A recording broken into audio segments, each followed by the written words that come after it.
Bonjour à tous et merci pour tous les fidèles de cette chaîne et également pour les nouveaux abonnés.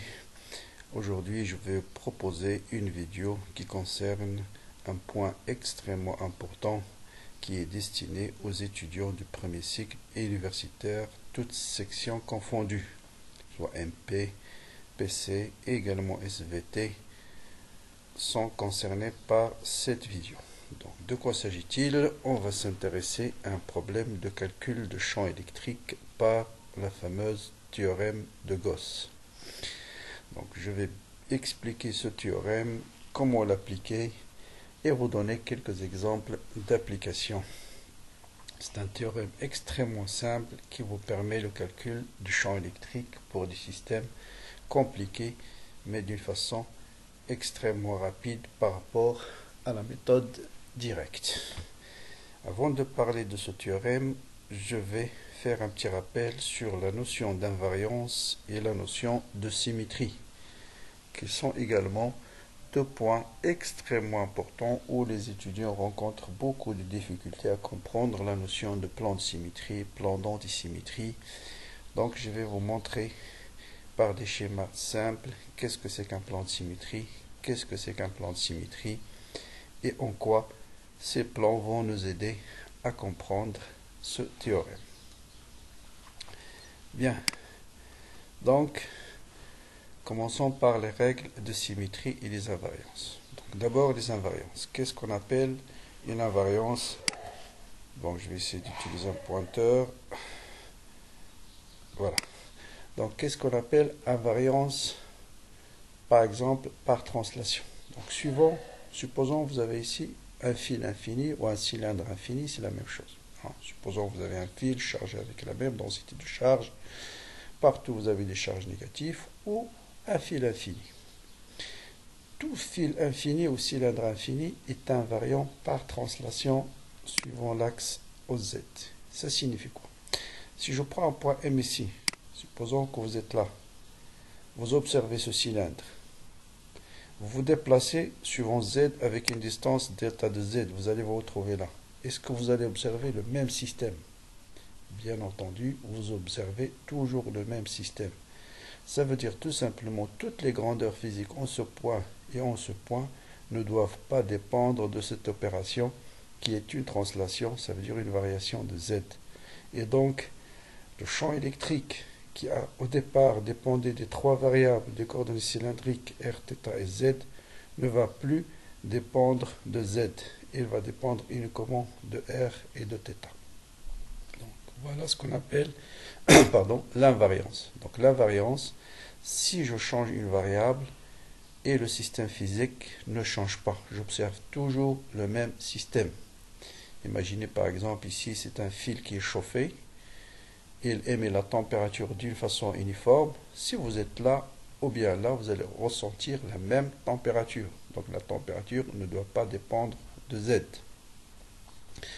Voilà ce qu'on appelle donc invariance par translation. Donc tout fil infini ou cylindre infini est invariant par translation suivant l'axe du système et donc toute grandeur physique, champ électrique, potentiel, champ magnétique ne doivent pas dépendre de cette variable qui est Z. Maintenant, qu'est-ce qu'on appelle invariance par rotation autour d'un axe? Toujours, ça c'est valable pour les systèmes à symétrie cylindrique. La même chose, imaginez vous êtes là, en ce point, vous tournez autour du cylindre, ou bien vous faites une rotation du cylindre d'un angle θ. Donc vous êtes là, vous êtes à un angle θ, je me déplace en ce point, je suis à un angle θ plus delta de θ. Mais l'observateur qui est là ou bien qui est là, est-ce qu'il observe toujours le même système physique? Et bien sûr, c'est toujours le même système. Pour lui, un fil infini, il observe un fil infini à la même distance, et ici, il observe le même fil infini à la même distance. Donc là aussi, toutes les grandeurs physiques, en ce point, et d'ailleurs en tous les points du cercle, ne doivent pas dépendre de la variable θ. Parce que quand je me déplace sur le cercle, je change la variable θ. Le rayon, il est constant. Et quand je change la variable θ, que je suis là par exemple, ou là, ou là, ou là, j'observe toujours le même fil infini. Donc là aussi, les grandeurs physiques ne doivent plus dépendre de θ. Hein? Donc l'invariance par rotation fait que toute grandeur physique ne doit pas dépendre de θ. Donc s'il y a variance par translation et par rotation, on dit qu'on a une symétrie cylindrique et dans ce cas, le champ ne dépendra plus que de R.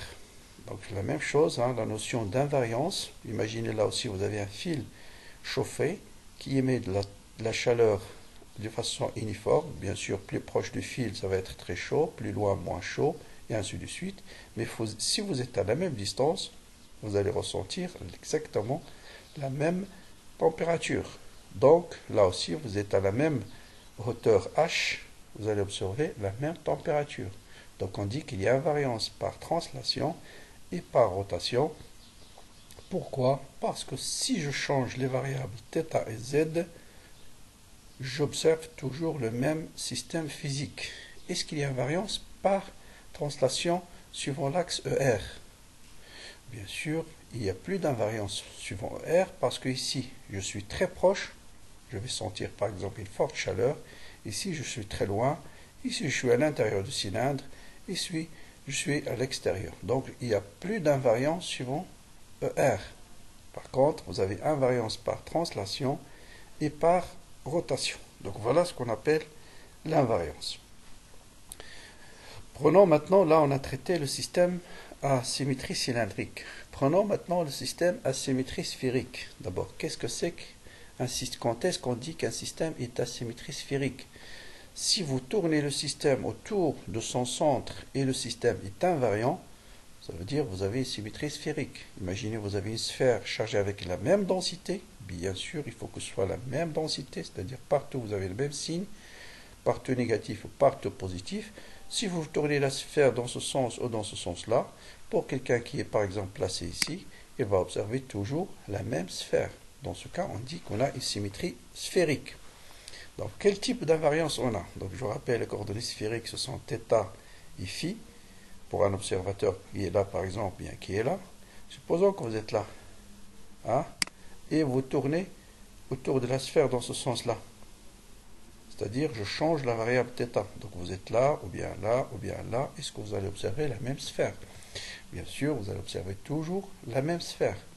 Maintenant, supposons que je change. Donc, on dit on a invariance par variation de θ. La même chose. Imaginez, vous êtes en ce point. Ici, en ce point, vous tournez autour de la sphère. Vous êtes là, vous changez l'angle phi, vous vous déplacez. Donc, vous allez observer toujours, par exemple, ici, c'est un partout. Hein, vous allez observer la même sphère. Donc, ce plan-là, ou bien, autre façon de voir, supposons que vous avez un plan ici qui passe par le centre. Pardon, il faut qu'il passe par le centre. Un plan qui coupe la sphère en deux. Ça, c'est un plan de symétrie. D'ailleurs, tout plan qui coupe, malheureusement, non, c'est pas celui-là. Bon, je vais. Essentiel, il faut qu'il passe par. Donc, c'est un plan. Hein, c'est un plan. Je vais le tracer. Voilà. Tout plan qui coupe la sphère en deux et qui passe par le centre est un plan de symétrie. Donc, ce plan-là, c'est le plan ER. Θ. Et le plan qui est perpendiculaire à ER et θ, c'est-à-dire ER, Phi, est aussi un plan de symétrie. Donc, vous avez invariance par rotation autour de θ et par rotation autour de Phi. Donc, le champ électrique ne dépendra ni de θ ni de Phi. Donc, il dépendra également que de R. C'est normal, parce que si vous êtes là ou bien là, c'est pas la même chose. Là, vous êtes très proche de la sphère. Là, vous êtes très loin de la sphère. Par contre, si vous changez uniquement phi, vous êtes toujours à la même distance de la sphère et vous observez toujours une sphère homogène. Donc, bien sûr, ça, si je dis, je répète, si le système a une symétrie sphérique, ça veut dire que vous avez partout la même charge. Mais si vous avez par exemple ici une charge positive et là vous avez sur l'autre moitié une charge négative, vous avez plus une symétrie sphérique. Hein, parce que si je suis par un observateur qui est là, si vous tournez l'angle θ, à un certain moment il va observer une charge positive, mais à un autre instant il va observer une charge négative. Donc il n'y a plus d'invariance. Très important. Bien. Donc voilà ce qui concerne les invariances. Passons maintenant au plan de symétrie et au plan d'antisymétrie.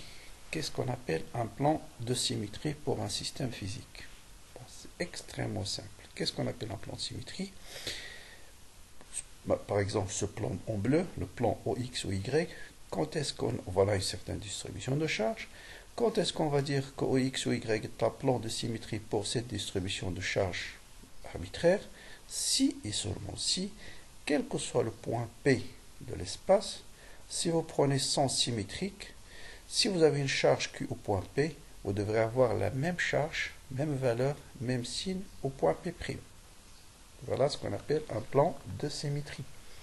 Donc, un plan ID, plan de symétrie, c'est pour tout couple de points symétriques par rapport à ce plan, vous avez la même charge en ces deux points. Donc, avec cette définition, donnez-moi un plan de symétrie pour cette distribution de charge. Hein? C'est le plan de l'écran. Pourquoi le plan de l'écran est un plan de symétrie? Le plan de l'écran, c'est quel plan? C'est le plan OY, OZ. Pourquoi c'est un plan de symétrie? Parce que tout simplement, quel est le symétrique du point P par rapport à ce plan? C'est lui-même. Or, vous avez une charge bien sûr, puisque le point sans symétrique c'est lui-même, donc vous avez bien entendu la même charge, même signe. Ce point-là aussi, sans symétrique c'est lui-même, n'importe quel point sans symétrique est identique au même point, donc le plan OY, OZ est un plan de symétrie. Est-ce que maintenant le plan OX, OY est un plan de symétrie? La réponse bien sûr est non. Pourquoi? Parce que le symétrique de ce point P par rapport à ce plan, c'est P'. Ici vous avez une charge négative, ici vous n'avez rien. Le symétrique de ce point, c'est ce point. Donc ici vous avez une charge positive, ici rien. Est-ce que le plan OX, OZ est un plan de symétrie? Même raison, le point P sans symétrique c'est P seconde, ici vous avez une charge, ici vous n'avez rien. Donc voilà ce qu'on appelle un plan de symétrie.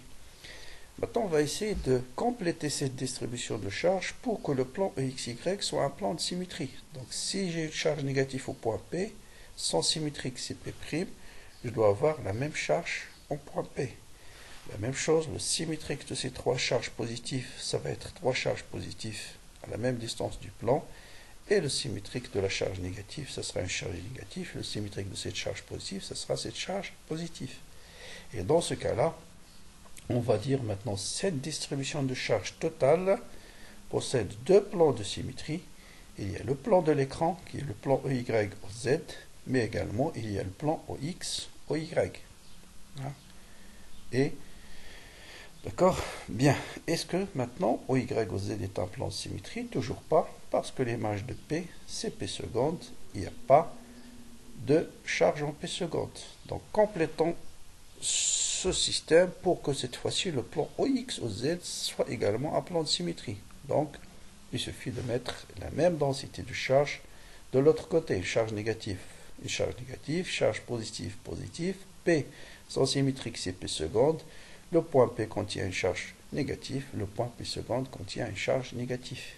Et donc, ce système de charge possède le plan OX, OY, OY, OZ et OZ, OX sont trois plans de symétrie. Et vous allez voir quand on va appliquer les règles de symétrie, la puissance des règles de symétrie, si par exemple on vous donne cette distribution de charge et on vous dit de déterminer le champ en ce point, sans faire aucun calcul, je peux dire que le champ en ce point il est nul. Réfléchissez à la question, essayez de répondre quand on va introduire les règles de symétrie. Donc en appliquant uniquement les règles de symétrie, je peux dire que tous les points du plan OX, OZ, le champ électrique il est nul. Donc voilà ce qu'on appelle un plan de symétrie. Et bien un plan de symétrie c'est tout simplement l'inverse. Ça veut dire tout simplement si un plan ID, un plan d'antisymétrie, c'est pour tout couple de points symétriques, la charge au point P, c'est moins la valeur de la charge au point P'. Voilà ce qu'on appelle un plan d'antisymétrie. Bien. Est-ce que le plan OY, OZ, c'est-à-dire le plan de l'écran, est un plan d'antisymétrie? Non. Pourquoi? Parce qu'en P, vous avez une charge négative, le symétrique de ce point P par rapport au plan de l'écran, c'est-à-dire OY, OZ sur le point P, la charge au point P est égale à la charge au point P'. Donc OY, OZ, c'est toujours un plan de symétrie. Bien sûr, ça ne va pas changer. Est-ce que le plan XY est un plan de symétrie ou d'antisymétrie? Ni l'un ni l'autre, parce que la charge au point P, vous avez une charge, au point P', vous n'avez aucune charge. Donc on va essayer de construire, de compléter ce système pour que maintenant le plan OX ou Y soit un plan d'antisymétrie. Donc le point P sans symétrique, c'est P'. J'ai une charge négative au point P, il faut que j'ai une charge positive au point P', et de même valeur. Donc la même chose, trois charges positives, leur symétrique, ça sera trois charges négatives. Et une charge positive et négative, ça symétrique, ça sera négatif, positif. Et dans ce cas-là, pour cette distribution de charges, je peux dire que le plan OX, OY est un plan d'antisymétrie. Et vous allez voir tout à l'heure, quand on va appliquer les règles, maintenant si on me demande de calculer le champ, je suis sûr que le champ va être perpendiculaire à ce plan. Sans faire aucun calcul, je peux dire que le champ est perpendiculaire à ce plan, ce point, en n'importe quel point de ce plan. Voilà la puissance de ces règles de symétrie. Bien. Maintenant, on va parler de la notion de symétrie d'un vecteur. Qu'est-ce que c'est que la symétrie d'un vecteur par rapport à un plan? Et qu'est-ce que c'est que l'antisymétrie d'un vecteur? Si je vous dis quel est le symétrique de ce vecteur-là par rapport à ce plan, essayez de le tracer. Bien sûr, vous faites comme le symétrique de ce point, et ainsi de suite. C'est ce vecteur. Donc voilà le symétrique de ce vecteur par rapport à ce plan. Si vous avez ce vecteur, voilà son symétrique. Ce vecteur, voilà son symétrique. Donc faites très attention. Donc voilà le symétrique de ce vecteur. Vous voyez ce point, son symétrique, c'est celui-là. Ce point, son symétrique, c'est celui-là. Donc, voilà. On fait tout simplement la perpendiculaire, même distance, perpendiculaire, même distance, et on peut tracer point par point pour avoir le symétrique. Maintenant, qu'est-ce que c'est que l'antisymétrie d'un vecteur par rapport à un plan? Quelle est l'antisymétrie? C'est tout simplement, vous faites le symétrique et vous multipliez par -1. Ça veut dire que vous changez le sens de ce vecteur. Donc le symétrique de celui-là, c'est ce vecteur. Si je multiplie ce vecteur par -1, j'obtiens ce vecteur. Donc voilà l'antisymétrie de ce vecteur par rapport à ce plan. Il faut bien comprendre cette notion d'antisymétrie. Le vecteur, je fais sens symétrique, je multiplie par -1, ça veut dire que je change le sens, tout simplement. Donc ce vecteur, voilà son symétrique. L'antisymétrie de ce vecteur, c'est le même, mais je change la direction de la flèche.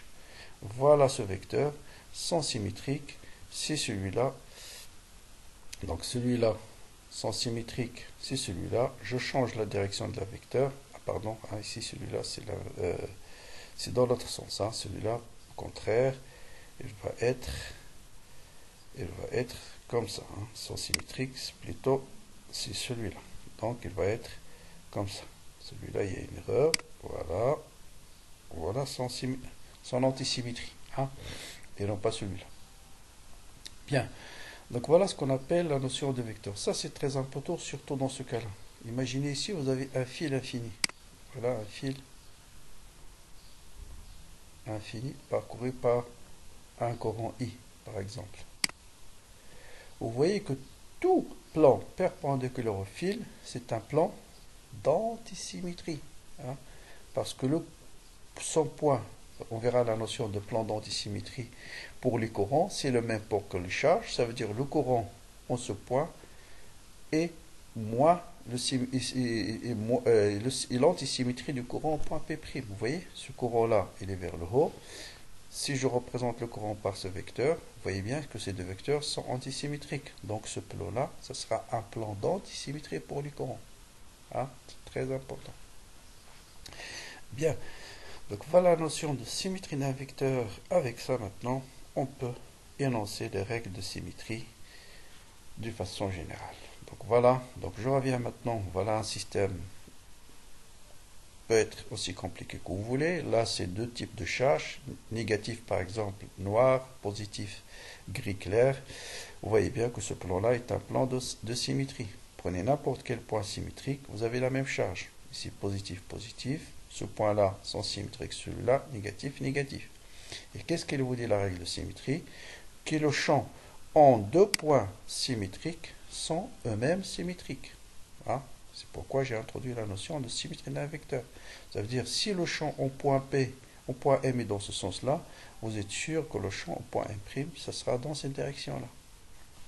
Des conséquences très importantes. Si vous faites la projection suivant l'axe Z de ce champ, si c'est là, pardon, la projection de celui-là et les suivants, ce vecteur, ces deux vecteurs sont égaux, ça veut dire que la composante parallèle sont égaux.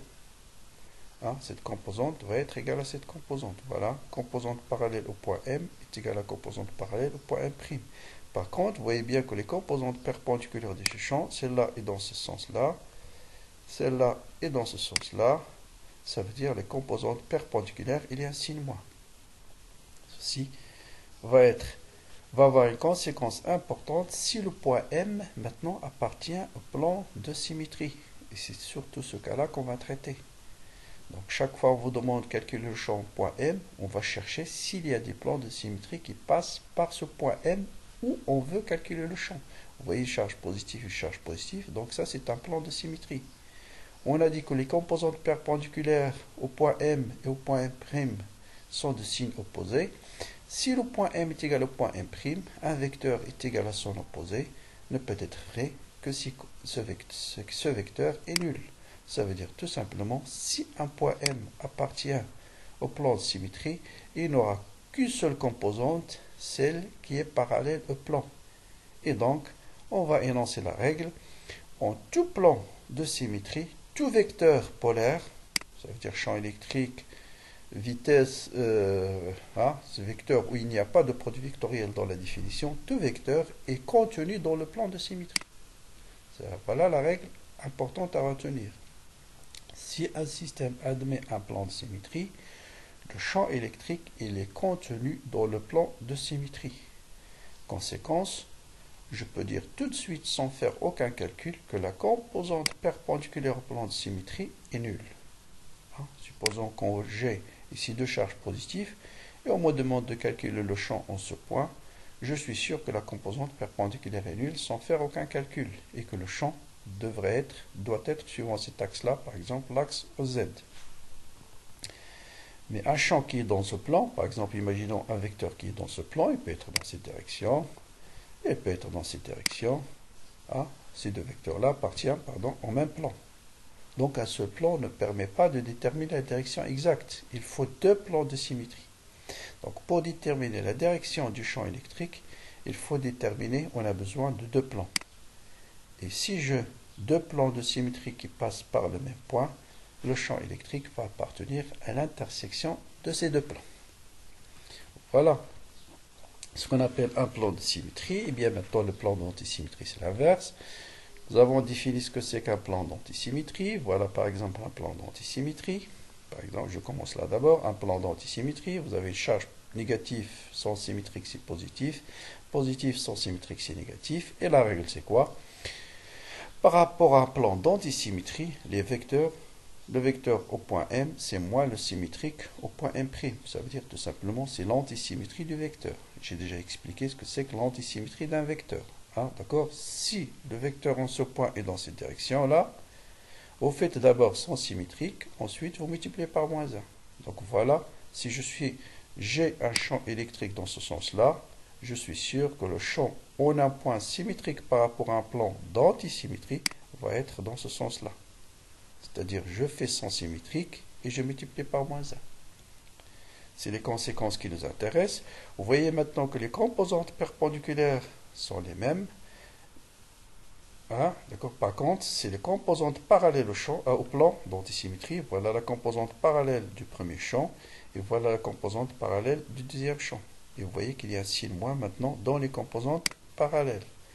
Et conséquence, si le point M appartient au plan d'antisymétrie, la composante parallèle à ce point est égale à moins la composante parallèle à ce point. Ça veut dire tout simplement les composantes parallèles vont s'annuler et que le champ électrique obligatoirement va être perpendiculaire au plan d'antisymétrie. D'accord? Et par conséquent, La règle est la suivante. Si un système admet un plan d'antisymétrie, imaginez si vous avez un dipôle électrique, le plan médian est un plan d'antisymétrie, vous êtes sûr que le champ électrique est perpendiculaire à ce plan. Ça veut dire tout simplement un seul plan de symétrie suffit, d'antisymétrie suffit, un seul. Parce que si je sais que le système admet un plan de symétrie, je suis sûr que le champ est perpendiculaire au plan. Bien sûr, je ne peux pas déterminer le sens. La symétrie vous donne la direction. Mais le sens, on le détermine à partir des signes des charges. Ici, une charge positive, le champ va être vers l'extérieur. Une charge négative, ça va être vers l'intérieur. Ben, vous êtes sûr qu'il est dans ce sens-là. Donc, partout, le champ, vous êtes sûr, en n'importe quel point de ce plan de symétrie, le champ électrique, il est perpendiculaire à ce plan d'antisymétrie. Vous voyez? Donc, ça veut dire la composante contenues dans ce plan sont nulles. Donc, vous voyez qu'on peut déterminer des composantes en utilisant uniquement les règles de symétrie. Voilà tout ce qui concerne les invariances et la symétrie. Revenons maintenant à ce fameux théorème de Gauss parce que vous allez voir la notion d'invariance et de symétrie est extrêmement importante si on veut bien appliquer le théorème de Gauss.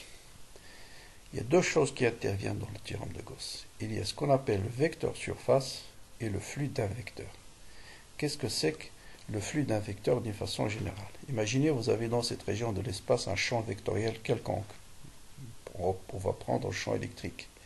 Vous avez un élément de surface D de S, qu'on peut orienter dans ce sens-là, pour que la normale soit vers l'extérieur. Je reviens tout à l'heure sur la notion de la normale. Qu'est-ce qu'on appelle le flux d'un vecteur à travers cet élément de surface S? C'est tout simplement E scalaire D de S. C'est la quantité de vecteurs, en gros, qui traverse cette surface. On peut parler de flux d'air à travers une fenêtre, le flux, par exemple, du étudiant à travers la porte dans l'amphi. Chaque fois que vous avez une variable, un vecteur qui traverse une surface, la quantité de ce vecteur-là, par unité de temps qui traverse cette surface, est appelé le flux de ce vecteur. Et sa formule mathématique, c'est tout simplement produit scalaire, E scalaire D de S. C'est un produit scalaire, donc il fait intervenir cosinus d'état. Ça veut dire que le flux peut être positif, peut être nul, comme il peut être négatif. C'est une grandeur algébrique. Le flux peut être sortant, comme peut être rentrant, comme il peut être ni sortant ni rentrant. Maintenant, pour calculer le flux, vous voyez bien qu'il y a un vecteur qui intervient souvent. Vous allez voir dans le théorème de Gauss, c'est le vecteur D de S, ce qu'on appelle élément de surface. C'est très simple. Pour une surface fermée, par exemple sphère, le vecteur D de S, par définition, il est perpendiculaire à la surface, dirigé de l'intérieur de la sphère vers l'extérieur. Voilà, perpendiculaire de l'intérieur vers l'extérieur. Perpendiculaire de l'intérieur vers l'extérieur. Donc pour une surface fermée, c'est très simple.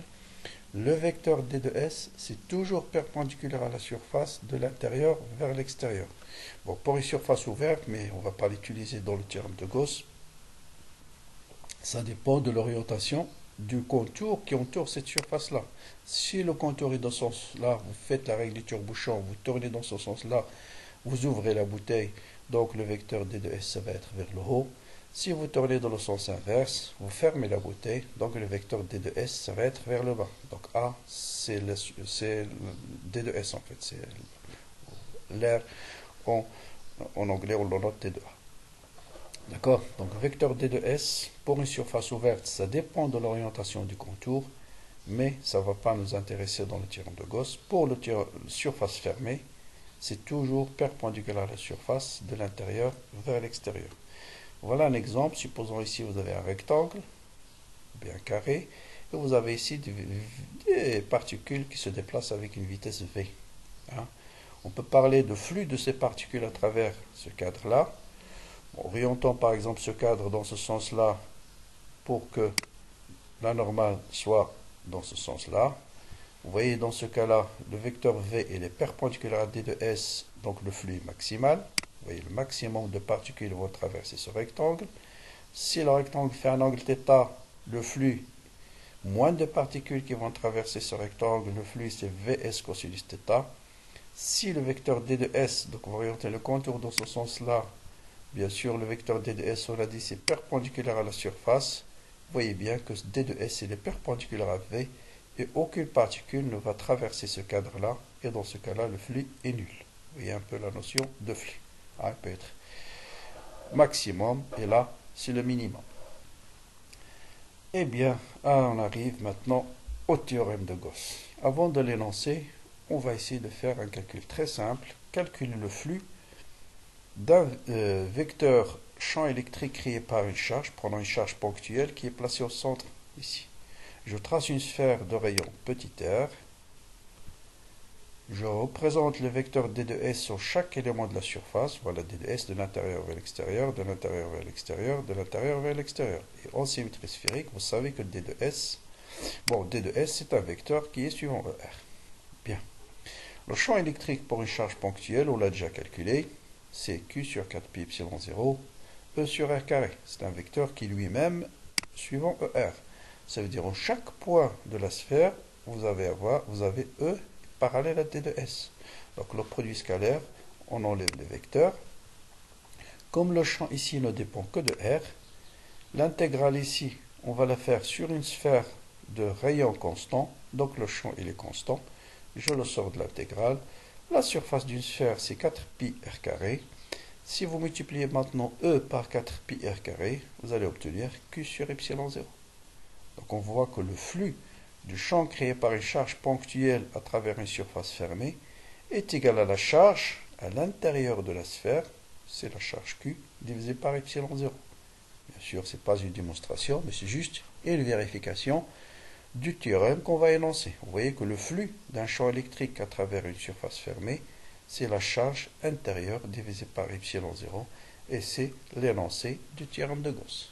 Qu'est-ce qu'il vous dit ce théorème? Que le flux à travers une surface fermée, c'est le premier point sur lequel il faut souligner, il faut toujours choisir une surface fermée, et on verra que vous n'allez pas sortir de deux cas, soit une sphère, soit un cylindre. Le flux est égal à quoi? Est égal à la charge intérieure à la surface. Intérieure avec E. Charge intérieure à la surface de Gauss. La charge, bien sûr, divisée par epsilon 0. Donc, pour utiliser le théorème de Gauss, donc voilà ce qu'il nous dit le théorème de Gauss. Le flux d'un champ électrique à travers une surface fermée, c'est la charge intérieure à quoi? À la surface de Gauss divisée par epsilon 0. Donc, vous voyez déjà que cette surface de Gauss-là, elle n'est pas donnée dans le problème, c'est à vous de le choisir. Et on va voir quels sont les critères qui vous permettent de choisir cette surface. Parce qu'une fois que vous avez bien choisi la surface de Gauss, en général, ce sont des calculs extrêmement simples.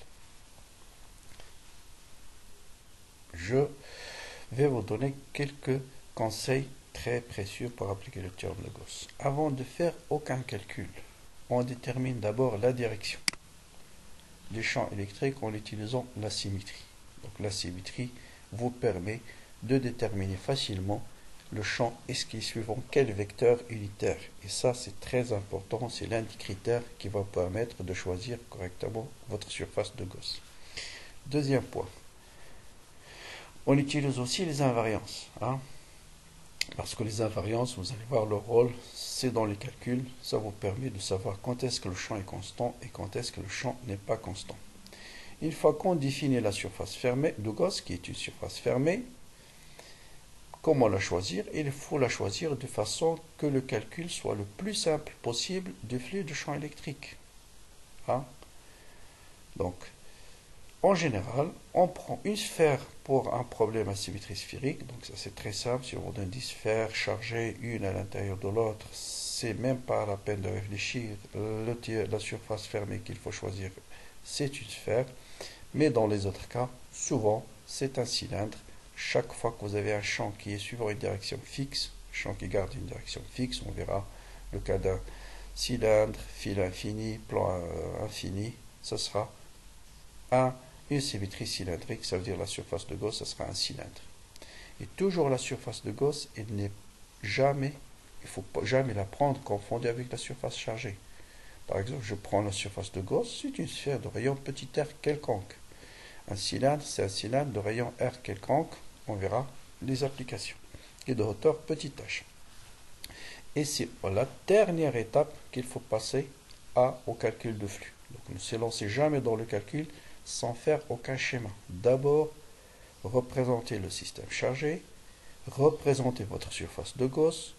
Sur chaque élément de surface, on représente le vecteur E, on représente le vecteur T de S. De préférence, on colore les charges intérieures à la surface de Gauss. Et après, vous passez au calcul. Voilà un petit exemple d'application de théorème de Gauss. Si je vous pose la question, quel est le flux? Voilà, ça c'est un dipôle électrique. J'ai tracé plusieurs surfaces. Par exemple, la surface bleue foncée. Quel est le flux de ce champ à travers cette surface? Sans faire aucun calcul, on peut dire que le flux du champ électrique est égal à la charge intérieure divisée par epsilon 0. Donc, ce sera moins Q sur epsilon 0. Vous voyez bien que c'est un flux qui est négatif. C'est normal. Vous voyez, toutes les lignes de champ rentrent dans cette surface. Si je prends la même chose de la surface bleue claire, le flux ne change pas. Le flux, c'est toujours égal à la charge intérieure divisée par epsilon 0. Or, il n'y a qu'une seule charge à l'intérieur de cette surface, c'est la charge moins Q. Là aussi, vous avez un flux négatif qui est rentrant. Si je plombe maintenant cette surface-là, cette surface, le flux à travers cette surface-là, par définition, est égal à la charge intérieure divisée par epsilon 0. Quelle est la charge intérieure? C'est plus Q. Donc, c'est un flux positif. Vous voyez que toutes les lignes de champ sur cette surface, les lignes de champ, ils sortent. Il n'y a aucune ligne de champ qui rentre. Et idem pour cette surface. Maintenant, si je prends la surface D, quel est le flux à travers cette surface D? D'après le théorème de Gauss, c'est la charge intérieure divisée par epsilon 0. Combien de charges se trouvent à l'intérieur de cette surface D? Combien? 0. Parce que les charges se trouvent là et là. Ça veut dire que le flux est nul. Et là, faites extrêmement attention. Le flux est nul, ça ne veut pas dire que le champ est nul. Ça veut dire tout simplement qu'il est conservatif. Ça veut dire autant de lignes de champ qui rentrent que de lignes de champ qui sortent. Vous voyez la ligne de champ qui rentre ici et les sort aussi. Donc le flux il est nul. La quantité qui rentre est égale à la quantité qui sort. La quantité qui rentre est exactement égale à la quantité qui sort. Il n'y a pas de flux donc à travers cette surface. La même chose la surface violette. Le flux du champ électrique à travers la surface violette est égal à la charge intérieure divisée par epsilon 0. À quoi est égal à la charge intérieure à cette surface C? C'est moins Q plus Q, c'est 0. Là aussi, ça ne veut pas dire que le champ est nul, parce qu'en ce point, vous voyez bien qu'il y a un champ électrique. En ce point, il y a un champ électrique. Ça veut dire là aussi, tout simplement, que toute ligne du champ qui sort de cette surface, voilà, elle rentre quelque part. Elle sort, elle rentre. Elle sort, elle rentre. Celle-là qui sort ici, elle va rentrer ici. Voilà la notion de flux. Et maintenant, on va passer aux exemples d'application. Et on va essayer d'appliquer ce qu'on a dit dans le cours. Premier exemple, calculer le champ créé par un fil infini en un point quelconque de l'espace. Je prends ici un point M quelconque. Situé à une distance petit r de l'axe du fil, quel est le champ électrique en ce point? Donc, première question à se poser, est-ce qu'il y a un plan d'antisymétrie? Parce qu'un seul plan d'antisymétrie suffit. Mais, si on vous donne une distribution de charge uniforme, ça veut dire que vous avez partout la même densité de charge, soit partout positif, soit partout négatif. Là, on va supposer par exemple que partout lambda une densité de charge positive. C'est même pas la peine de réfléchir à un plan d'antisymétrie. Parce que qui dit plan d'antisymétrie, il faut avoir des charges positives et des charges négatives. Donc ça exclut. Maintenant, on va déterminer obligatoirement, si on veut appliquer le théorème de Gauss, pour déterminer la direction, il faut chercher est-ce qu'il y a des plans de symétrie qui passent par le point M, par ce point-là. Et je vous conseille, à chaque fois vous êtes dans une symétrie, essayez de travailler en coordonnées de cette symétrie. Là, on va travailler en coordonnées cylindriques. Et toujours les plans de symétrie qu'il faut passer par le point M. Donc, vous écrivez M plus 2 vecteurs unitaires. Un plan est défini par 2 vecteurs. Et vous voyez par exemple à un certain moment, vous avez pour n'importe quel point, par exemple ici, le plan bleu est un plan de symétrie. Lorsqu'il passe par le point M, c'est un plan de symétrie. Et il suffit de voir que le plan MER, là je prends ici MER, c'est le vecteur qui est perpendiculaire au cylindre, et EZ,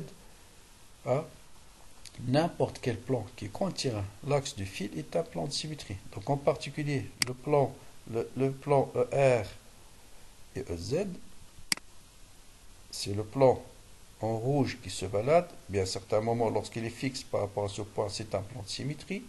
Donc voilà ER, EZ. Donc ce plan-là est un plan de symétrie, hein, bien sûr.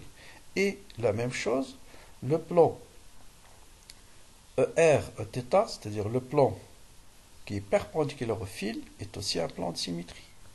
ER, Eθ, c'est le plan ER, ce plan-là. Le plan ER, Eθ est un plan de symétrie. C'est le plan qui est perpendiculaire au fil. Ça, c'est le plan qui contient le fil. Donc, ce sont deux plans de symétrie. D'accord? Il y a uniquement ces deux plans-là. ER, EZ et ER, Eθ. D'accord? Maintenant, est-ce que le plan EZ, Eθ est un plan de symétrie? Il faut bien réfléchir, le tracé de le tracé et voir, bien sûr, M, Z, Eθ. Il faut que le plan passe par le plan de symétrie. Voilà EZ, voilà Eθ, voilà par exemple mon point M. Vous voyez bien que ce plan-là, c'est ce plan. Hein? Je vais essayer de tracer. Désolé pour le... Voilà, ce plan-là, c'est celui-là. Or, l'image de ce fil par rapport à ce plan, ça va être un autre fil quelque part ici.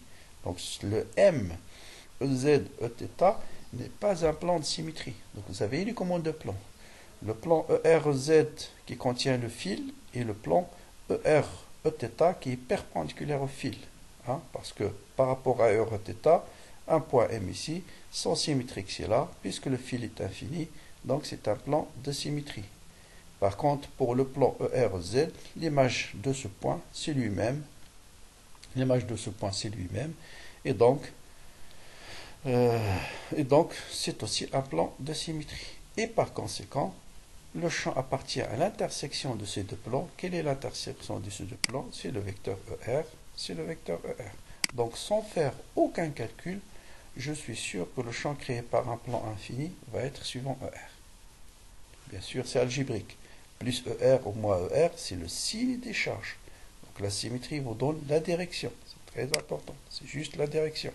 Il est suivant ER, mais cette quantité-là peut être positive comme elle peut être négative. Maintenant, on va utiliser les invariances. Hein, les invariances, on a déjà parlé des invariances pour un fil infini. Vous avez invariance par translation. Vous êtes en ce point, vous observez le même fil. Donc le champ ne va pas dépendre de Z. Vous êtes en ce point ou bien en ce point, vous observez le même fil, le champ ne dépendra pas de θ. Donc on dit qu'il y a invariance par translation suivant Z et par rotation autour de EZ. Donc le champ ne dépendra que de R. Donc pour une symétrie cylindrique, que ce soit un fil infini, un cylindre infini, l'invariance pour la symétrie nous permet de dire que le champ ne dépendra que de la distance entre le point et l'axe et sera suivant le vecteur ER. Et c'est ça qui va nous dire quelle surface de Gauss il faut choisir. Ah, d'accord? D'accord? Donc voilà. Donc quelle est la surface de Gauss où bon, d'abord je prends la surface de Gauss où le vecteur E et l'élément de surface est suivant ER.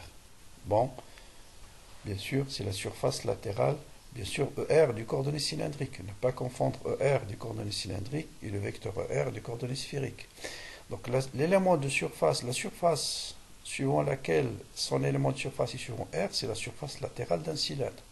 Hein, on a dit la surface, le vecteur élément de surface, c'est un vecteur qui est perpendiculaire à D de S, de l'intérieur vers l'extérieur, et ce vecteur-là, c'est le vecteur ER en coordonnée cylindrique. Bien sûr, en ce point, ça sera dans l'autre direction. En ce point, ça sera dans cette direction-là. Donc, c'est même pas à réfléchir, la surface de Gauss, il faut compléter, pour qu'il soit en surface fermée, compléter par une base supérieure et par une base inférieure. C'est un cylindre. Comment placer ce cylindre? Il ne faut pas placer, par exemple, je vais calculer le champ en ce point, on me demande de calculer le champ en ce point, et je vais choisir un cylindre quelque part ici. Ça n'a pas de sens. Le cylindre doit être obligatoirement symétrique par rapport au fil infini. Vous avez la même distance ici, il faut absolument vous aurez la même distance. Pourquoi? Parce que les invariances nous disent que le champ ne dépend que de R. Et pour que le champ en ce point soit exactement le même qu'en ce point, il faut que ces deux points soient à la même distance de R. Vous voyez maintenant l'importance de l'invariance. Les invariances vous aident à, à savoir comment placer le cylindre. Donc je dois placer le cylindre pour que le champ soit constant sur toute la surface latérale du cylindre. D'accord? Donc voilà les deux critères de choix de la surface. Il faut toujours mettre ces deux critères dans sa tête. Sur la surface de Gauss, on doit avoir soit E est parallèle à D de S, ce qu'on appelle sur la surface utile, c'est-à-dire comme ça le flux va être calculé et de préférence de module constant, soit E est perpendiculaire et dans ce cas, quelle que soit la valeur de E, même s'il n'est pas constant, puisque les deux vecteurs sont perpendiculaires, le flux est nul. Et vous voyez, en choisissant cette surface, sur la surface latérale où le champ est non nul parce que le champ est suivant ER, vous voyez bien que E est parallèle à T de S. Et pour la surface de Gauss, même le champ ici n'est pas la même en ce point, n'est pas la même en ce point, ça ne nous intéresse pas trop puisque en tout point, E est perpendiculaire à D de S. Donc vous voyez que le flux va être calculé d'une façon extrêmement simple. Donc voilà les critères de choix. C'est une symétrie cylindrique, donc on pense déjà à un cylindre. Les invariances nous disent que le champ ne dépend que de R. Le champ est suivant ER. Je dois choisir une surface qui a un vecteur unitaire suivant ER. C'est la surface latérale. Je dois la compléter par des bases pour avoir une surface fermée. Et donc, je passe au calcul. Après, vous allez voir, le calcul va être extrêmement simple par rapport au calcul direct. Donc, je commence pour calculer le flux. Toujours, je vous conseille de représenter E et D de S sur toutes les surfaces. Dans un cylindre, on a trois surfaces. Surface latérale, base supérieure et aussi, vous allez représenter par la base inférieure. Voilà le vecteur D de S. On a dit qu'il est perpendiculaire à la surface, dirigé de l'intérieur vers l'extérieur. Perpendiculaire à la surface, de l'intérieur vers l'extérieur. Perpendiculaire à la surface, de l'intérieur vers l'extérieur. Et bien sûr, E partout, lui, il est suivant le vecteur ER. Donc ça, c'est D de S. Et donc le calcul sur un cylindre, toujours le partager en surface latérale, base supérieure, base inférieure. Vous voyez bien que le calcul à travers les bases, elle est nulle, parce que E est perpendiculaire à D de S et E est perpendiculaire à D de S. Donc ces deux nous donnent tout de suite 0. Et il nous reste le flux à travers la surface latérale. Donc là, je remplace d'abord E, je sais qu'il est suivant ER, et D de S suivant R. Voilà pourquoi on a choisi un cylindre, parce que les deux vecteurs sont parallèles. Et là, le produit scalaire, ça va vous donner directement ER fois D de S. Et c'est dans cette partie-là où l'invariance va intervenir. Sans faire les invariances, c'est très difficile de calculer cette intégrale. Mais, puisqu'on a énoncé les conséquences de l'invariance, on a dit le champ ne dépend que de R. Or, tous les points de cette surface latérale sont à la même distance R. Hein? Tous les points sont à la même distance R et ce calcul s'est fait sur toute la surface latérale. Donc ce champ-là, il est constant sur la surface latérale. Donc je le sors de l'intégrale et il me reste l'intégrale d de S. Bon, intégrer une surface latérale, soit vous connaissez déjà la surface latérale d'un cylindre, c'est le périmètre de la base fois la hauteur, soit vous remplacez d de S par l'élément de surface en coordonnées cylindriques et vous refaites le calcul. D'accord? Donc d de S en coordonnées cylindriques. Qu'est-ce qui est constant sur une surface latérale? C'est le rayon. Donc l'élément de surface, c'est la variation des deux autres variables. La variation de θ, c'est RD de θ. La variation de Z, c'est D de Z. Donc un élément de surface latérale, c'est D de Z fois RD de θ. Donc voilà un élément de surface. D de Z fois RD de θ. Ah, d'accord. Et vous remplacez ici. Vous intégrez D de S. Z varie bien sûr entre 0 et H, c'est la hauteur de votre surface de Gauss, et θ varie entre 0 et 2π, et ça vous donne 2πr fois H. Vous voyez que le calcul de flux, elle est très simple. Maintenant, je dois m'intéresser à la charge intérieure à cette surface. Donc je vous conseille toujours de d'abord colorier cette charge-là. Voilà, je prends crayon de couleur. La charge se trouve sur ce fil. Quelle est la partie de ce fil qui se trouve à l'intérieur du cylindre? C'est la partie rouge. Donc, je dois calculer toute cette charge-là. Bon, c'est une distribution de charge linéaire. L'intégrale de Q, c'est l'intégrale D de Q. Et vous voyez bien que j'intègre entre 0 et h. D de Q, c'est lambda D de Z. Bon, c'est une distribution linéaire. Et donc, c'est lambda fois h. J'ai le flux est égal à Q intérieur sur epsilon 0. J'applique le théorème de Gauss. Le flux de E est égal à Q intérieur sur epsilon 0.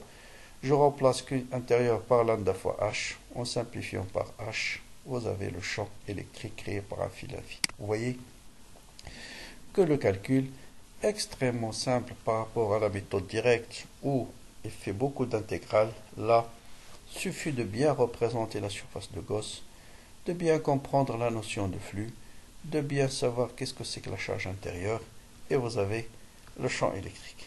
Bon, prenons un deuxième exemple. Là, j'ai pris un exemple d'une symétrie cylindrique. Là, je vais prendre un exemple de symétrie sphérique. Prenons une sphère chargée en volume partout. Toujours, la charge doit être uniforme, sinon on n'a plus une symétrie sphérique. Bon, on a déjà parlé des invariances et des symétries. Je dois calculer le champ. Ce point. Donc l'invariance par rotation autour de θ et par rotation autour de φ, le champ ne dépendra que de R. Vous avez le plan M, ER, Eθ qui coupe la sphère en deux est un plan de symétrie. La même chose, le vecteur ER, Eφ, là aussi, c'est un vecteur, c'est un plan qui est perpendiculaire au point O, c'est un plan de symétrie. Donc, on a déjà parlé de ça au début du cours de cette vidéo-là. Donc, pour une symétrie sphérique, la variance pour la symétrie nous dit que le champ ne dépend que de R et du sur R. Mais surtout, ne pas confondre le vecteur ER en coordonnées sphériques, c'est le vecteur qui est collinaire à EM, c'est celui-là. C'est ça le vecteur ER en coordonnées sphériques. Alors qu'en coordonnées cylindriques, le vecteur ER, c'est un vecteur qui est perpendiculaire à EZ. Très attention. Et R, la même chose, n'est pas la même qu'en coordonnées cylindriques. R, ici, c'est la distance entre le centre et le point M. Alors qu'en coordonnées sphériques, petit r, c'est la distance entre le point M et l'axe OZ. Très attention à cette différence-là. Bien, choisir la surface. Quelle est la surface dans l'élément de surface et suivant R? Ouais, ici, c'est même pas à réfléchir. Si vous avez une symétrie sphérique, la surface de Gauss, c'est une sphère. Donc là, c'est même pas à réfléchir. Sauf que maintenant, on a deux cas. Voilà la sphère chargée, c'est la sphère en orange. Je dois choisir deux cas. Je dois calculer le champ à l'extérieur de la sphère, ensuite à l'intérieur. Et dans les deux cas, je dois faire toujours un schéma. Là, c'est très important. Commençons par le calcul de champ à l'extérieur. Vous voyez bien en tout point E, donc l'élément de surface de Gauss, on a dit c'est perpendiculaire à la surface de l'intérieur vers l'extérieur. Donc le vecteur E et D de S sont parallèles. Là, c'est le deuxième cas où cette fois-ci la surface de Gauss en pointillé se trouve à l'intérieur. Et toujours, la surface de Gauss, c'est une surface de rayon petit r. Jamais ne prendre la surface de Gauss de rayon grand R, par exemple, du système chargé, ou bien confondre avec le système chargé. C'est toujours une surface de rayon petit r, soit à l'intérieur, soit à l'extérieur. Petit r quelconque.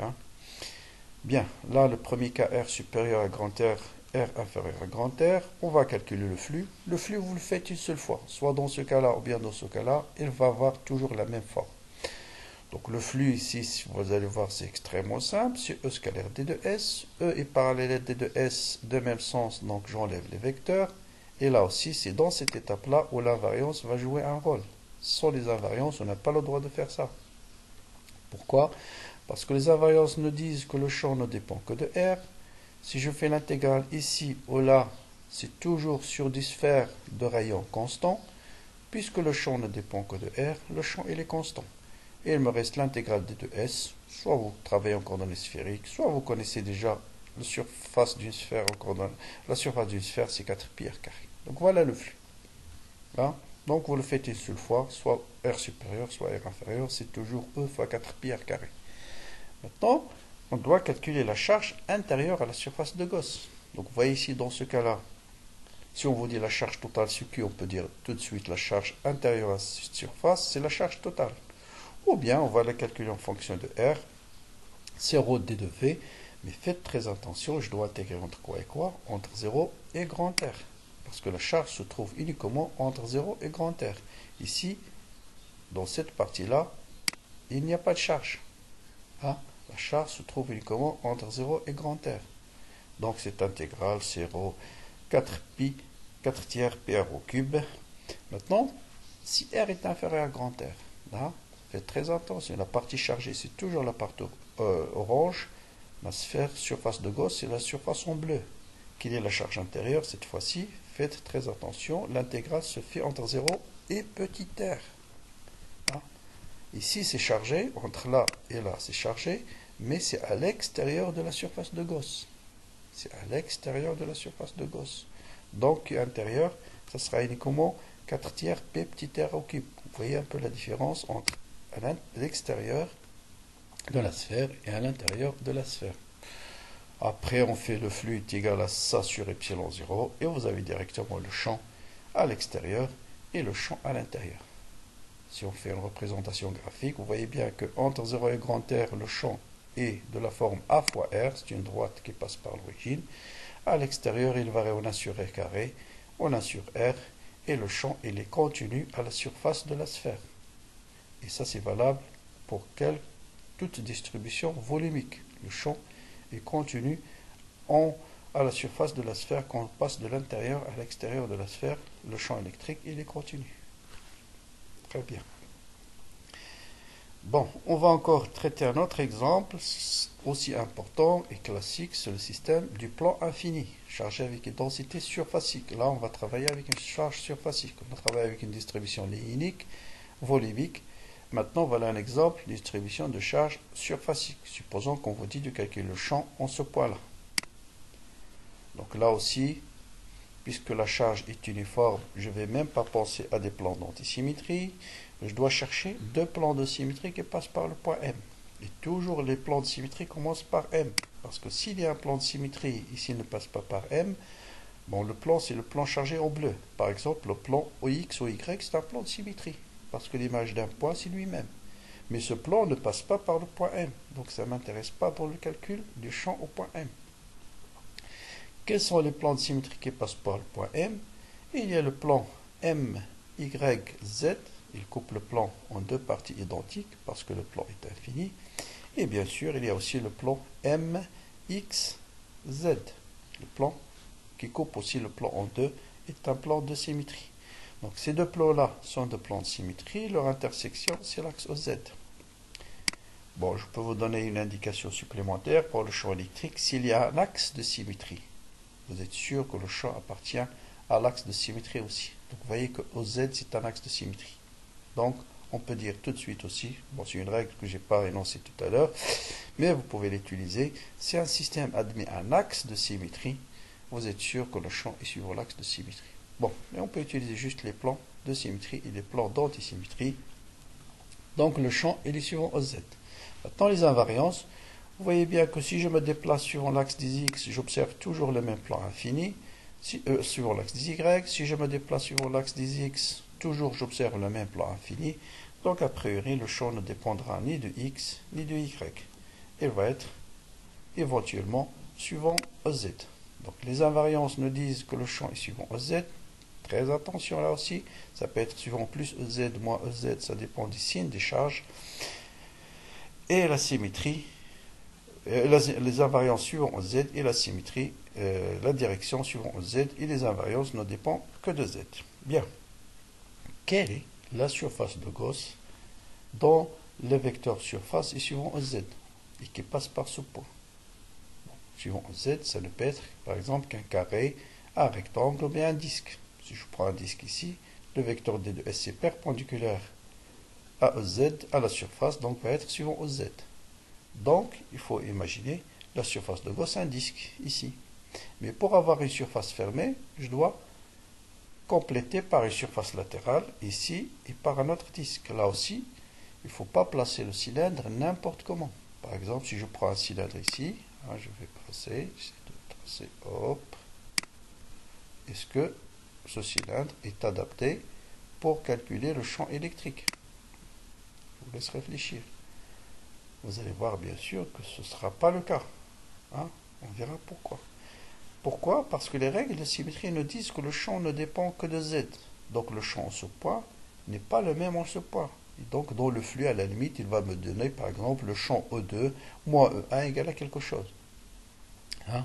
Donc obligatoirement, je dois avoir le cylindre symétrique. C'est-à-dire cette distance-là, cette distance doit être exactement égale à cette distance. Hein? D'accord? Pour que le champ en ce point ait le même module en ce point. Parce que le champ ne dépend que de Z. Sur les deux bases, j'ai le même champ, même module. D'accord? Donc j'applique le théorème de Gauss. Le flux toujours pour un cylindre, surface latérale plus les bases. Et là, faites très attention. Hein. Pourquoi ce cylindre il est adapté? Parce que sur la surface latérale, même si le champ n'est pas constant, en chaque point, j'ai le champ, il est suivant ER, le vecteur D2S, il est suivant ER, le champ électrique, il est suivant EZ. Donc, partout sur la surface latérale, ça va me donner un flux nul. Hein, vous voyez, c'est l'inverse du fil infini, ou bien du cylindre. D'accord? Et maintenant, les surfaces utiles, ce sont les bases. Hein. Et là, donc, je calcule le flux à travers la surface latérale, c'est nul. À travers les bases, là, faites attention. Soit deux choses. Soit vous travaillez en module, soit en mesure algébrique.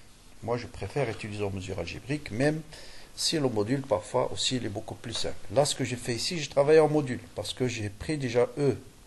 J'ai changé la direction de E. Ici, c'est vers le haut, ici, c'est vers le bas. E fois S, bon, puisque pourquoi on a dit l'intégrale, là aussi, c'est les invariances qui me disent que la flux de E fois D de S, c'est E fois S. Pourquoi? Parce que le champ ne dépend que de Z. Tous les points de cette base-là sont à la même distance Z. Donc, le champ est constant. Donc, ce sera E fois S plus E fois S est égal à 2 E fois S. Charge intérieure à ce cylindre. Toujours, je vous conseille de colorier cette charge-là. Je l'ai coloré en jaune. Voilà la charge qui se trouve à l'intérieur de ce cylindre. Ici, bien sûr, il n'y a pas de charge. Ici, il n'y a pas de charge. La charge se trouve uniquement sur l'intersection du cylindre avec le plan. Or, vous voyez bien que cette surface, c'est la même que celle-là. Donc, c'est la même que cette surface-là. J'ai une densité surfacique qui intérieure, c'est sigma fois d de S. Donc, ce sera sigma fois S. J'applique le théorème de Gauss. Le flux est égal à la charge intérieure sur epsilon 0. Et vous avez bien le champ est égal à sigma, apport module, sigma sur 2 epsilon 0. Bien sûr, si sigma est positif, ici, ça sera suivant plus EZ, et ici, ça sera suivant moins EZ. Parce que le champ est toujours dirigé de la charge positive vers l'extérieur. Si on travaille en mesure algébrique, et là, c'est normalement la méthode générale, la symétrie qui me dit que le champ est suivant EZ. Donc, en ce point, il est suivant EZ, et en ce point, il est suivant EZ. Mais je ne sais pas s'il est plus ou moins. Mais là, faites attention là aussi. Si vous travaillez en algébrique, ici vous avez la distance Z, alors que ici vous avez la distance moins Z. Or, le champ électrique, comment il se transforme par rapport à un plan de symétrie des charges, il se transforme en sens symétrique. Ça veut dire le champ en moins Z, c'est moins le champ au point Z. Et D de S, au moins Z, vous voyez bien qu'elle est suivant au moins Z, c'est moins D de S suivant Z. Par contre, sur la base supérieure, D de S il est suivant Z, et le champ, bien sûr, il est en E de Z, c'est le champ à la position Z. Et vous voyez que j'obtiens toujours la même chose, parce que ce signe moins va s'annuler avec ce signe moins, et donc j'obtiens 2E fois S est égal à sigma fois S. Donc le champ, pour Z positif, ça sera sigma sur 2 epsilon 0, et pour Z négatif, bien sûr, ça sera moins sigma sur 2 epsilon 0. Donc voilà la notion du champ. Donc faites très attention au plan infini. Je n'ai pas le droit de placer aussi le cylindre dans ce sens-là. Hein, faites très attention, même s'il est symétrique par rapport au plan. Hein. Pourquoi? Parce que sur la surface latérale, vous allez voir E. L'angle entre E et D de S, il change en chaque point. Donc c'est très compliqué de calculer le champ. Donc voilà la seule possibilité de choix du cylindre. Il faut qu'il soit perpendiculaire au plan. Et comme j'ai dit, le critère, c'est quoi? Je calcule le champ en ce point. Donc, je dois avoir le champ en ce point et non nul. Comme il est suivant Z, quelle est la surface dont le vecteur unitaire est suivant Z? C'est un disque. Et ensuite, on va le compléter pour avoir une surface fermée. Et après, une fois que vous avez bien choisi votre surface, vous voyez que le calcul de flux et la charge intérieure extrêmement simple. Bon, là je vous pose une question supplémentaire. Déduire le champ créé par un condensateur. Je vous rappelle, un condensateur, c'est tout simplement l'association de deux plans chargés ou en influence totale, c'est-à-dire un plan chargé positif et un plan chargé négatif. Et on va utiliser ce qu'on appelle la théorème de superposition. Donc voilà le premier plan. On a déjà déterminé le champ créé par un plan infini. Donc son module c'est sigma sur 2 epsilon 0. Ici c'est de la charge vers l'extérieur, de la charge vers l'extérieur, de la charge vers l'extérieur. J'ajoute un champ, un autre plan, mais chargé avec une charge négative. Et là, faites attention, le champ est dirigé vers la charge, est dirigé vers la charge, est dirigé vers la charge. Un condensateur plan, c'est la somme de ce plan plus celui-là. Donc il suffit de faire la somme des deux. Et vous voyez bien que à l'extérieur du condensateur, j'ai deux vecteurs de sens opposé. Donc le champ total ici, c'est nul. Ici, la même chose, le champ total est nul. Et là, j'ai sigma sur 2 epsilon 0 plus sigma sur 2 epsilon 0 et ça me donne sigma sur epsilon 0. Bien sûr, ici, j'ai orienté l'axe Z vers le bas. Et donc, vous voyez qu'on calcule le champ créé par un condensateur d'une façon extrêmement simple. Donc, c'est sigma sur epsilon 0 entre les armatures, 0 à l'extérieur. Donc, c'est toujours, je répète, théorème de superposition. Donc, le champ créé par un seul plan, positif, le module pour les deux, c'est sigma sur 2 epsilon 0, c'est juste le sens qui change. Charge positive de la charge vers l'extérieur, charge négative de l'extérieur vers la charge. Vous faites la superposition des deux, celui-là plus celui-là, vous voyez bien. Ici à l'extérieur, les deux vecteurs sont opposés, et à l'intérieur, les deux vecteurs ont le même sens. Donc voilà la représentation du champ. D'ici, c'est sigma sur 2 epsilon 0. Sur la partie négative, c'est 6 moins sigma. Et vous voyez ici, plutôt, vous avez une discontinuité. Et cette valeur moins celle-là, ou bien cette grandeur-là, c'est sigma sur epsilon 0. Et ça, c'est quelque chose qui est très général. Là aussi, si vous avez une distribution surfacique, le champ électrique, il est discontinu. Si la surface, bien sûr, contient une densité de charge surfacique sigma. Bon, on reviendra sur les relations de continuité d'une façon générale entre deux dioptres. Bon, encore un exemple que je vais passer très rapidement, c'est un cylindre chargé en surface. Bon, invariance pour symétrie, c'est la même chose que le fil infini. Donc, ER suivant R. La surface, bien sûr, qu'il faut choisir, c'est la même. C'est un cylindre, sauf que, puisqu'on a un cylindre de rayon grand R, donc on va choisir les deux cas, cylindre à l'intérieur, cylindre à l'extérieur. Bon, le flux à travers un cylindre, vous le faites pour ce cylindre ou bien pour celui-là, on l'a déjà fait, c'est la même chose que le fil infini. Flux latéral sur les bases sont nuls. Il vous reste uniquement le flux à travers la surface latérale qui est ER fois 2πr fois H. Bon, il reste juste à déterminer la charge intérieure. Si R est inférieur à grand R, comme la charge se trouve sur la surface, bien sûr ici il n'y a aucune charge parce que la charge se trouve uniquement sur la surface en rouge. Donc intérieur égale à 0. Donc le champ il est nul. À l'intérieur cette fois-ci, à l'extérieur plutôt, voilà ma surface de Gauss. Quelle est la charge intérieure à la surface de Gauss? C'est celle que j'ai tracée en rouge. Et la charge se trouve uniquement sur la surface. Donc à l'intérieur, c'est sigma fois la surface latérale de ce cylindre, qui est le périmètre de la base, 2π grand R fois H. Donc vous faites l'égalité, Q intérieur est égal à, le flux est égal à Q intérieur, et vous avez le champ. Et bien sûr, ici, il est nul à l'intérieur. À l'extérieur, il va en A sur R. Là aussi, vous voyez qu'il y a une discontinuité de sigma sur epsilon 0. Parce que la surface, le champ de la surface est chargé avec une densité surfacique. Donc là aussi, c'est un résultat tout à fait général. Et on retrouve la même valeur de discontinuité que dans le cas du plan infini. Je termine par un exemple qui vous paraît un peu compliqué, mais vous allez voir avec le théorème de Gauss, c'est extrêmement simple. Imaginons maintenant une distribution volumique entre deux plans infinis. C'est un ruban d'épaisseur 2A. Partout, vous avez une densité de charge volumique ρ, et on vous demande de calculer le champ d'un point à l'extérieur et d'un point à l'intérieur. Bon, je passe là aussi rapidement. Les invariances en ce point, c'est les mêmes qu'un plan infini. Donc vous avez une invariance par translation suivant x, par translation suivant y, donc le champ ne dépend que de z. Même règle de symétrie, là aussi vous avez m, y, z, c'est un plan de symétrie. M, x, z, c'est un plan de symétrie, donc le champ va être suivant z.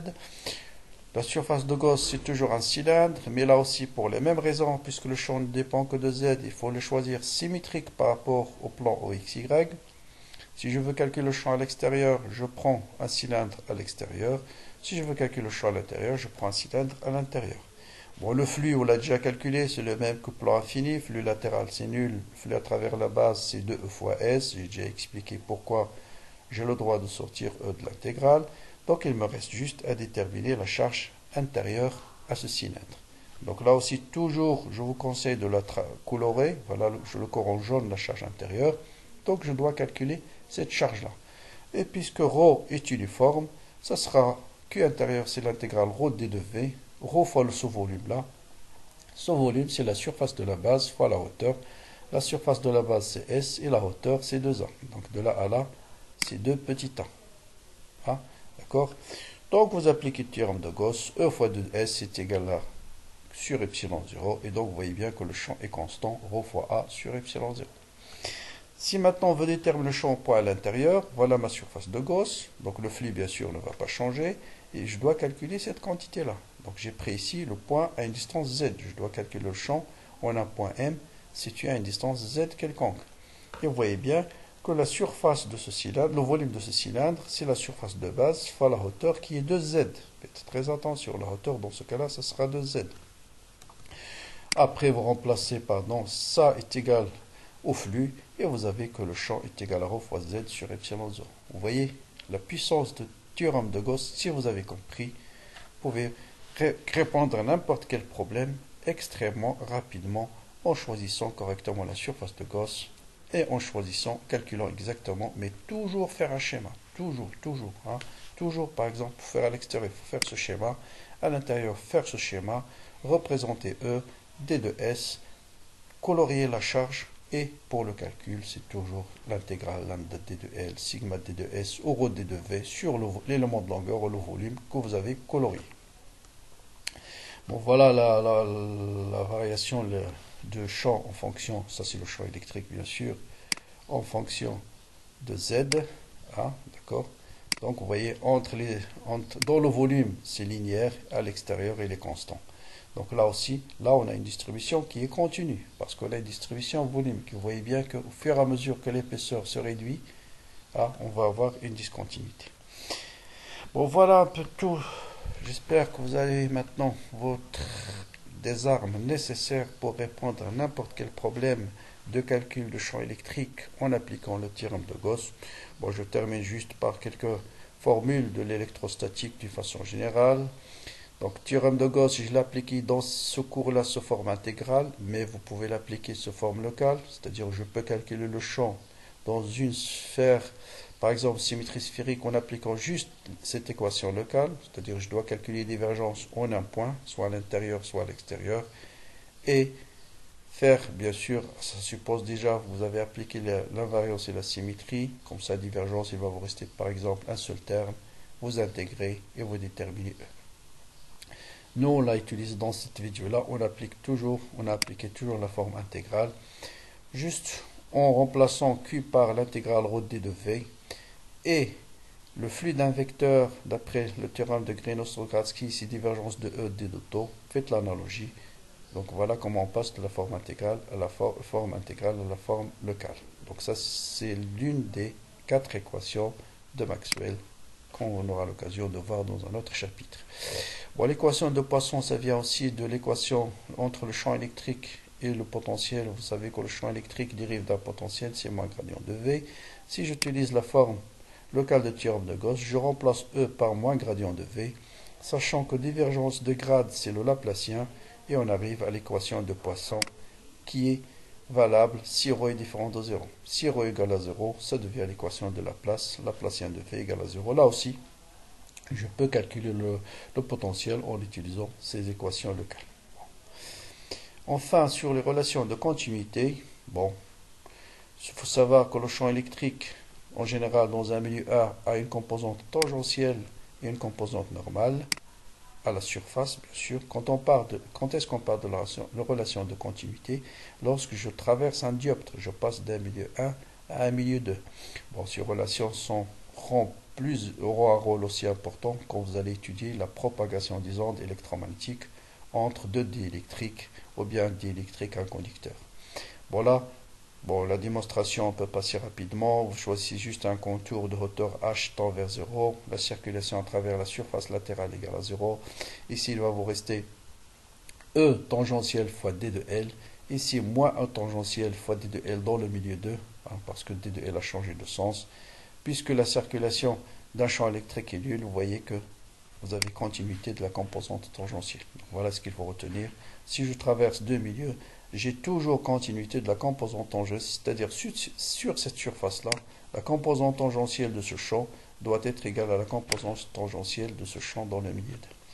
Bon, vous avez par contre une discontinuité de la composante normale si la surface contient une densité de charge surfacique. C'est ce qu'on avait vu dans le cas du plan infini par exemple. Hein, un plan infini, on a vu que les composantes normales sont discontinues et la discontinuité c'est sigma sur epsilon 0. Vous voyez bien que ce résultat est tout à fait général, quelle que soit la surface qui contient une densité de charge surfacique sigma. Là aussi pour la démonstration, mais vous n'êtes pas censé la connaître exactement. On prend un cylindre de hauteur h tend vers 0, le flux latéral égal à 0. Il va vous rester juste le flux à travers les bases qui est égal à sigma sur epsilon 0. Et le flux à travers les bases se réduit au flux de la composante normale parce que le flux de la composante tangentielle est nul. Et donc on arrive à E de normal moins E1 normal est égal à sigma sur epsilon 0. Donc voilà, j'espère qu'à travers cette vidéo-là, je vous ai donné les clés pour répondre à n'importe quel problème de calcul de champ électrique en appliquant le théorème de Gauss. Si cette vidéo vous a convaincu, essayez de la partager avec vos amis et à très bientôt dans une autre vidéo. Au revoir.